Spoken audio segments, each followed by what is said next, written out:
All right, guys. So today we're going to talk about why most joint ventures in business and real estate do not work. And we're going to say, how do you build successful ones for you today? So if you're somebody new to my channel, welcome. And this is where we talk about real estate and business, entrepreneurship, and everything that has to do with financial freedom. But otherwise, I want us to discuss this topic because this is something I've also realized personally, and the partners I have right now as well. Before we get into partnerships, is like we discuss these things like, have you had a partnership before? How was your experience? And how did you overcome them? And what did you think you can do much better? Just like any other relationship, if you're meeting somebody, you want to get to know them a little bit better. And I think that is something that is missing in our partnership. They're too businessy.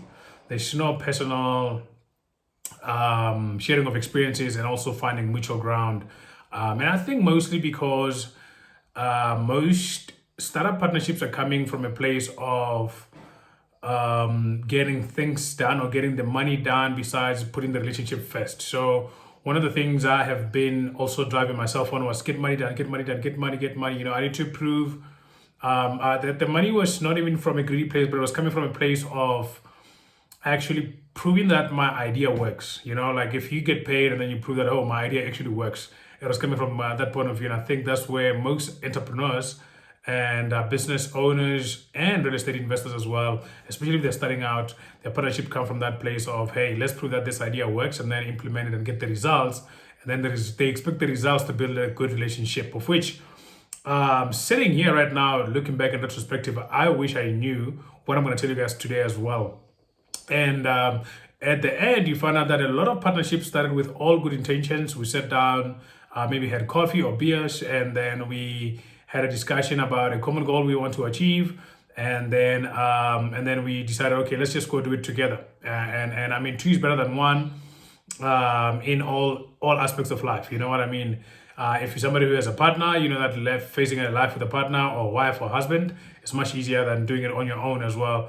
And if you're also working with some people in business and a successful partnership, you already know as well that, look, partnerships are more important actually than just doing everything by yourself. Look, I believe in my company and believe as well that you can do anything, but you can't do everything. You can't do everything. As much as you might be a genius, high IQ, and of which high IQ is a questionable measure of intelligence, because high IQ only measures or focuses solely on mathematics and linguistics. It doesn't focus on your social IQ, your emotional IQ, also your other quotients, basically risk tolerance quotients or diversity IQ as well. There's a lot of other quotients which can be measured actually. So I think if the IQ is a reflective of the IQ test was reflective of those combinations, we would have better results today and being able to understand, because you might find somebody with a very high IQ and then they can't do basic things like maybe talk to somebody or maybe negotiate for a cell phone, or maybe negotiate for a seat or a table or something like that they buy. So it's a very okay, sorry for another day, but it's something, it's a metric that we cannot use just to measure all intelligence. But I wanted to say that most partnerships, in short, they're coming from a good place and we have a common goal. So why do a lot of them fail though? Because I had failed partnerships. They hurt me, they affected my health. I'm young, I was younger, and I know that a lot of people who did wrong partnerships as well, also, it did come back to bite them at the end of the day. And how do you, somebody who's watching this video, avoid those bad partnerships and build successful ones? And this is coming from a one man's perspective, also with a consultation of other people as well who've been through hectic partnerships. I must say, if you go through my channel, I interviewed real estate experts, business owners, etc. during COVID, and I think the most important part was, how do you get to in your business? Most of them had partners. Most of them went through tough partnerships, and then most of them made it through to become the successful people that they are today and still striving for better. And I want to say something as well. I wanted to say that I was having a conversation with a friend of mine someday. I was like, look, he's an entrepreneur as well. I was like, look, I'm not sure why all entrepreneurs that I know are very humble. They're humble people, they're down to earth, and then they try to teach as much as they can to other people to avoid the same mistakes. If you're listening, I mean, I mean, the teacher only comes when you're listening. If you're not listening and you have your own ideas, not that it's a problem to have your own ideas, but it's much better to consider other people's ideas and then from different point of views and then make your own decision. I would say that's how you make something we call an informed decision. Not the type of I know everything and I don't need anybody, I don't need to hear anything else. That's an arrogance attitude as well. So I was asking somebody like, why do you think all successful entrepreneurs seem humble, or they are humble people that I've met personally, but the other ones that I haven't met personally, they seem very humble people and down to earth. And why is that? And then and the answer was amazing. And then he was like, no, it's because life actually got them to that place.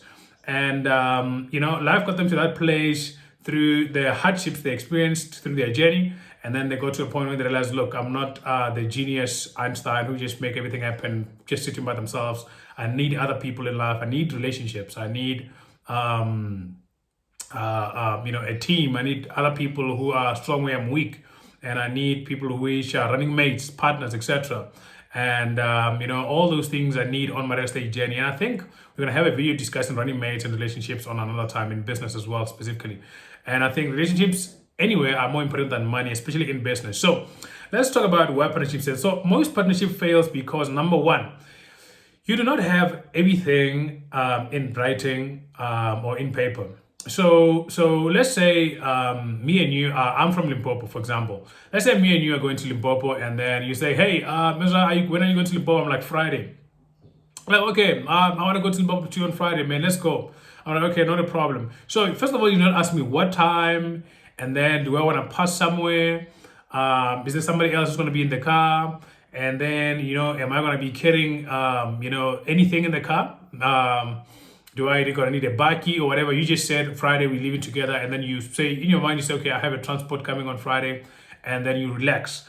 That's a lot of partnerships. They just like say, okay, we're going to Limpopo, and then we're going on Friday. And that's the objective, that's where we want to go, that we know where we want to go, the destination, and then we also know when are we going, and then we just run with it. So on Friday morning, I'm going to call it 3 times. Hey, so what time are we leaving? No, actually, I'm not sure. This just came up. I need to go to the bank. I'll call you back. And then, and then now you're getting anxious. If you're an anxious person, it's like, okay, is this guy going to call me back and I rely on him? And then now later on, you call me 2 hours later. No, you know what? I had to pick up something else, and I have to pick up this, and I have to pick up that. And then now there's a delay, and then now you end up leaving, late at night, if you're patient enough to wait until late at night. And that's an example of how most partnerships happen. And I think that the idea there is you did not sit down and unpack the terms of the partnerships and where you guys going. Are there going to be any stops on the road? What time do you want to get there, and what time do I want to get there? What time do I think I want to get there? What's your contribution as well? What are you contributing? Are you going to be covering the petrol? Are you going to be covering the food on the road, or the toll gates, if there are any toll gates, or are you just going to be there coming in for free, and then I'm just going to be covering everything still, so you're just getting free transport. So all those things needs to be discussed in advance. So when you're calling, let's say a proper partnership in that scenario as well should be, hey, I want to go to Limpopo, so where are you going? I'm going to Limpopo on Friday, man. Okay, so what time are you leaving?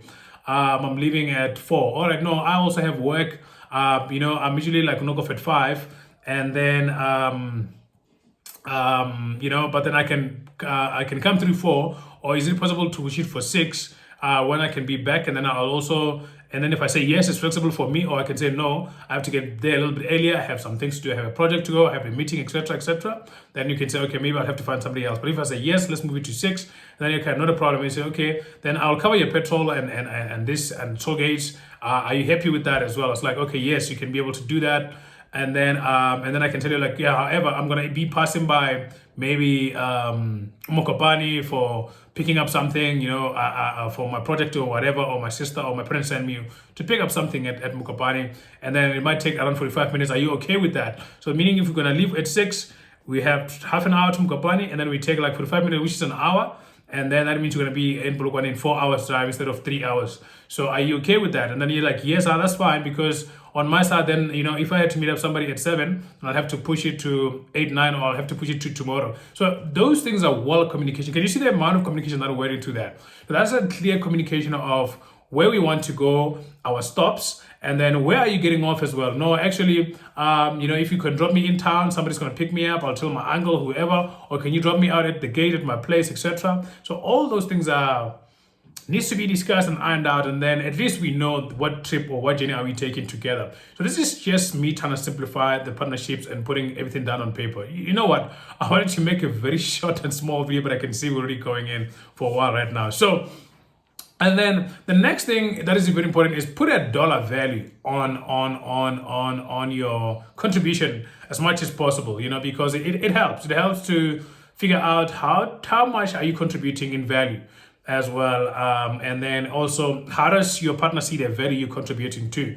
I think that's something that is very important, because if I think I'm putting in too much money, I think I'm putting in too much effort, I think I'm putting too much energy, and you're just somebody who put in money and then you're not answering your phone, you're busy and you have your own stuff and I have to run everything, then I feel like you're not contributing enough. I get resentful, and you know, then that's resentfulness is actually the start of a bad partnership, because I'm gonna not tell you, I'm gonna think, no, this will be fine, and then 3, 4, 5 times I'm getting more resentful, and then both of us are getting resentful as well. You also say, no, this person doesn't see my contribution, and I'm saying see my contribution, and then we try to communicate obviously from a place of emotions, and then it is a high-pitched argument, and then I didn't see my contribution, I saw my contribution, I knew this was not going to work, etc. And then that's a problem as well. It's going to affect us, and it can get legally, or we can just have to liquidate the partnership as well. Those are some of the things I had to face too, in terms of not being sure about the dollar value, and also the duties and responsibilities for each partner as well. I wanted to add that as well on that. All right, so I wanted to say also, one of the things that will help is you put all the terms that you want on paper, and somebody else put all the terms that you want on paper, and you sit down and you debate the terms and conditions. Not in there's a constructive debate where you are debating to actually reach a conclusion. So let me say negotiate. You negotiate the terms and conditions to say, hey, if you're gonna pass by this and that and that and this, instead of my aunt or my mom coming to town to pick me up late at night, which is not going to be safe for you, is it possible for you to actually drop me at my place, and then I can just add maybe 50 rand for petrol or something like that? Do you understand what I mean? So I also, no, that's fine, I'm okay. Or I can say, look, no, not a problem. Maybe I'll make you a plan. Maybe you can go to my place and I'll call you an Uber. You know what I mean? So because I need to go get home on time. So all those things needs to be wired out, watched up back and forth. And then now, as you can see, now we have a solid partnership agreement. I know where you're picking me up, what time, what's my contribution, what's your contribution, where am I getting off, and then where you're getting off. Is there a pitch stop that you're going to get to stop at? And then all those things, when they're there, then means when you're on the trip now, we already know what our plan is, and then we are going to perform on our contract as well. And I think if we can perform on good faith and we're good people, then that shouldn't be a problem. So most of the time, you and your partner are good people. You are just not very specific about what it should be involved in the partnership as well. So I think that's the most important thing as well. I say, in short, put everything in writing. And then the second part is, you know, make sure that you put a dollar value on it. You know, how much basically in monetary value are you contributing, and how does your partner see your value? You know what I mean? Also, is it valuable for them? It shouldn't be one-sided as well. Is it valuable for them? Because this is a partnership, is a mutual benefit. I think that's the spirit you want to be doing a partnership based on. And the third part as well is debate the terms, or maybe negotiate the terms. Just negotiate the terms of, you know, exactly, you know, where you can be able to meet each other halfway. At the end, if you can be able to do that, I'm not seeing why you're being having a successful partnership. So your question for today is, tell me on yourself, your experience. Have you ever had a bad partnership before, and why? And also, what can we learn from it, or what can you teach us about it as well? And then what other things have I not touched on in this conversation that you might think that are important as well? I'm happy to hear from you guys. If you haven't subscribed, subscribe. Follow me on social media, Instagram, Facebook. We print out a lot of nice material there, and there's a lot of other things that we do as well. So make sure that you follow this channel too. Some of the events, webinars, etc. like that, we don't usually advertise them on YouTube. So if you're on YouTube watching this, make sure that you also follow me on other social media platforms and see what we're doing in real estate today. So otherwise, guys, I'm happy with this video. I think that you guys, you know, find it valuable, and we'll chat soon. Enjoy the rest of your day. Bye.